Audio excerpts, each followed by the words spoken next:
So the boy and I are on the way to a job site to measure some doors, or measure the installed doors. So that'll be fun.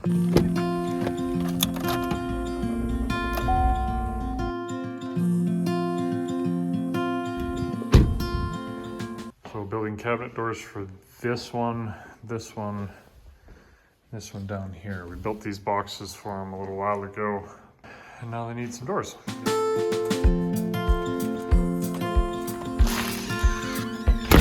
How exciting was it to visit a job site? Interesting. All 3 minutes of it. Yep. This is where we were talking about in math this morning about accuracy, right? Yeah. It's important to be accurate. So back in the shop, now it's time to get all these doors trimmed and squared up. So let's do that. First, I think I need to clean things up a little bit. So let's do that. There we go. So step one is trimming these to width. And then I'll change my blade to a cross-cut blade. I'll cut them to length.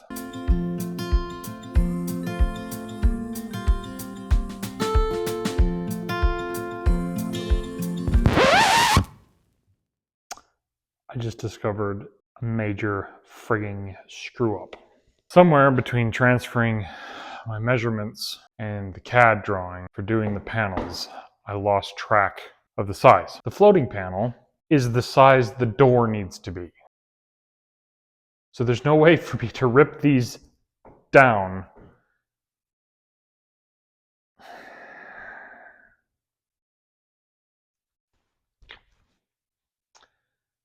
Fortunately, these ones are the right size, and that one's the right size. So I'm going to finish the ones that are decent, and then I'm going to rip apart the two large ones, and I'll be able to salvage the panel. Anyway, good times.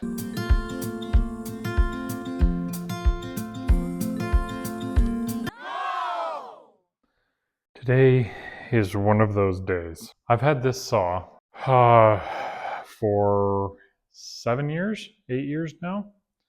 I've changed the blade literally hundreds, if not thousands of times at this point, and I've never dropped the friggin' arbor nut, and I just dropped the arbor nut. So for those of you who don't know, there's a little washer here that goes on the end of this thing, and then you put a nut, and that's what holds your blade.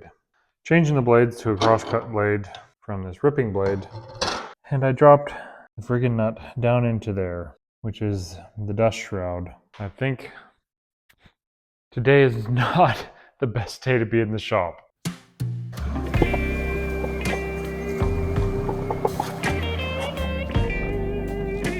There we go. So this is the blade I normally run in here. It's a Freud Fusion, so it's a multi-purpose blade.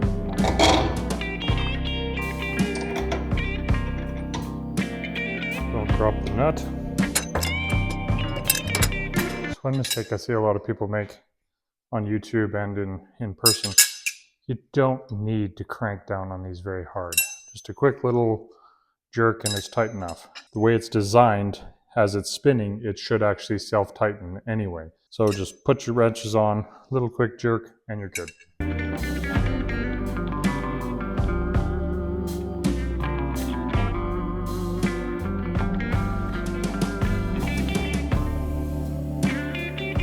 I got the round over done on all of these. Sand them, drill the hinge holes, then I'm going to go over and install them.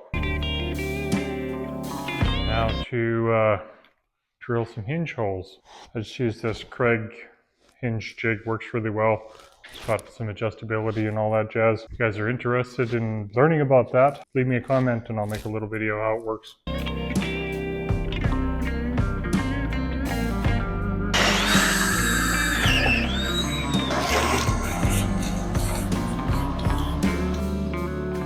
So now we've got a perfect hole with the screws pre-drilled.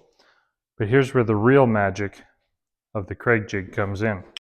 All you have to do is push these two buttons. You aim it where you want your hole, push those two buttons. So there we go. Now to screw them in and go install them. And as if to add insult to injury to today,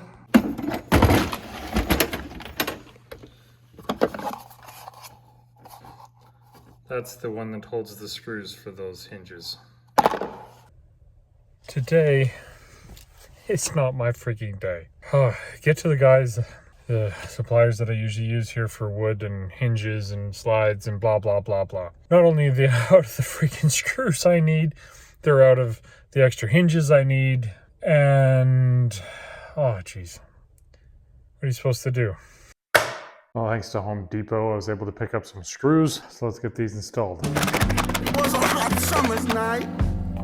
So now to install those, I just use this little guide. So that's my reference corner. When I drill the holes, I always do this flush to the bottom edge and the top edge. And then this, I have a 1/4 inch offset, which is my overlap. So your dimensions for installing the hinge plates on the inside of the cabinet is you want a setback of 37 millimeters, and then the hole spacing is 32 millimeters. So they're pretty easy to install. Let's go do that. Lord, we couldn't close our eyes. Here's one more blow for the day. I just grabbed a handful of hinges from the box, and I didn't bother to double check what type they were because they looked fairly close, and one of my hinges was a full overlay instead of a half overlay like all of the rest of them. So now I'm gonna run back to my shop, grab another hinge, come back here, complete the install. What should have been a 10-minute job has turned into a friggin' half-hour job. Yay. Done. Done. Now I just have to remake that one. Spent so much time. This is definitely not a profitable job. It was a hot summer night.